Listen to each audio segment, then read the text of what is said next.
ছাত্ৰ-ছাত্ৰীসকল তোমালোকলৈ আজি আগবঢ়াম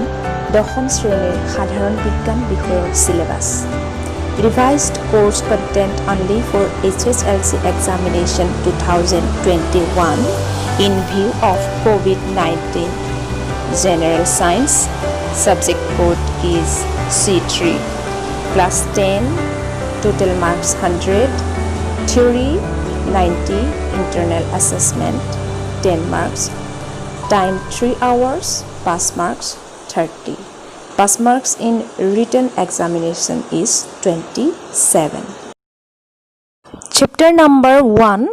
chemical reactions and equations ৰাসায়নিক বিক্ৰিয়া আৰু সমীকৰণৰ ইয়াৰ পৰা units required up to 1.2.5 অৰ্থাৎ জাৰণ আৰু বিজাৰণ অক্সিডেশ্যন এণ্ড ৰিডাকশ্যন ইয়ালৈকে তোমালোকক লাগিব unit omitted unit 1.3 onwards ইয়াৰ পাছৰ পৰা তোমালোকক নালাগে marks final total marks আহিব এই chapterটোৰ পৰা 6 marks chapter number 2 acids bases and salts acid ক্ষাৰক আৰু লৱণ ইয়াৰ পৰা units required up to unit 2.3.1 অৰ্থাৎ দৈনন্দিন জীৱনত pH ৰ গুৰুত্ব importance of pH in everyday life ইয়ালৈকে লাগিব ইয়াৰ পাছৰ পৰা তোমালোকক নালাগে marks allotted 6 marks আহিব chapter number 3 metals and non metals ধাতু আৰু অধাতু units required up to 3.4.5 অৰ্থাৎ উচ্চ সক্ৰিয়তাৰ ধাতু নিষ্কাশন এখিনিলৈকে তোমালোকক লাগিব পাছৰ পৰা তোমালোকক এক্সামৰ কাৰণে নালাগে marks allotted 7 marks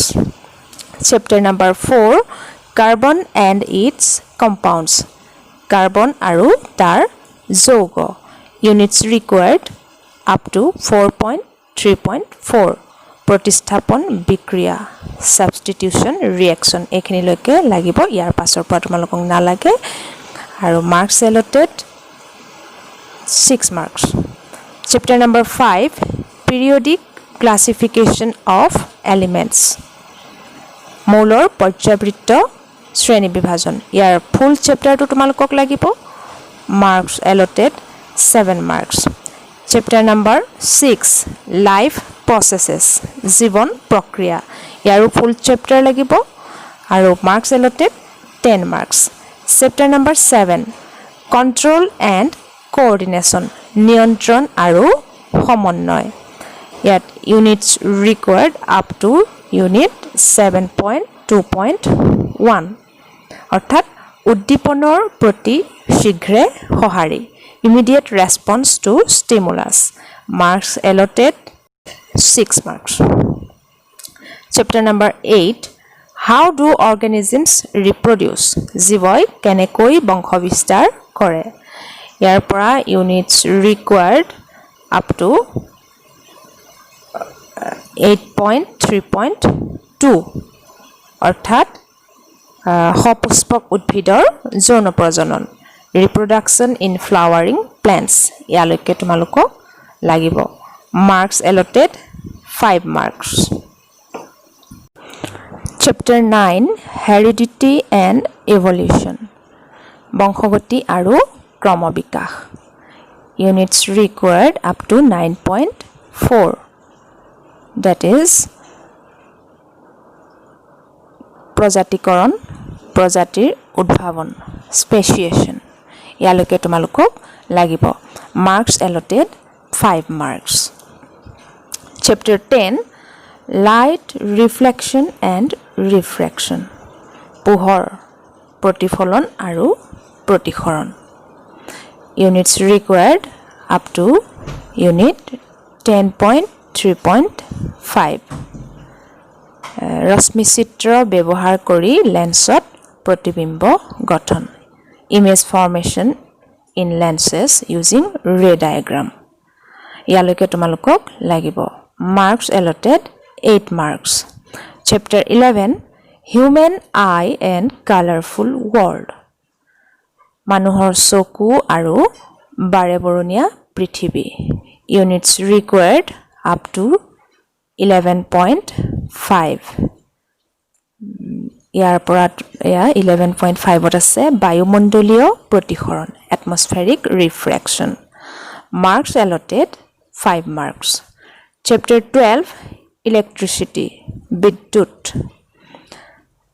বিদ্যুতৰ পৰা তোমালোকক units required up to unit 12.6.2 সমান্তৰাল সজ্জাত ৰোধক resistance in parallel ইয়ালৈকে তোমালোকক লাগিব marks allotted 6 marks chapter 13 number অধ্যায় magnetic effects of electric current বিদ্যুৎ প্ৰবাহৰ চুম্বকীয় ক্ৰিয়া units required up to 13.6 ইয়াত আছে বৈদ্যুতিক জেনাৰেটৰ ইলেক্ট্ৰিক জেনাৰেটৰ ইয়ালৈকে তোমালোকক লাগিব মাৰ্কস আহিব 5 marks chapter 14 sources of energy শক্তিৰ উৎসসমূহ units required up to 14.3.1 ইয়াত আছে সৌৰ শক্তি ইয়ালৈকে তোমালোকক লাগিব solar energy ইয়ালৈকে marks আহিব 4 marks chapter 15 আমাৰ পৰিবেশ our environment ইয়াৰ পৰা units required up to unit 15.2.1 অৰ্থাৎ খাদ্য শৃংখল আৰু জাল food chains and webs ইয়ালৈকে লাগিব marks allotted 4 marks ইমানলৈকে তোমালোকৰ থিওৰি টোটাল মাৰ্কস হৈ গৈছে 90 internal অ্যাসেসমেন্টৰ 10 grand total 100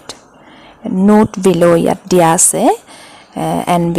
chapter 16 is totally omitted from the syllabus for the academic year 2020 2020 বৰ্ষৰ বাবে chapter অধ্যায় 16 chapter 16 প্ৰাকৃতিক সম্পদৰ ব্যৱস্থাপনা এটো টোটালি omit কৰা হৈছে বাদ দিয়া হৈছে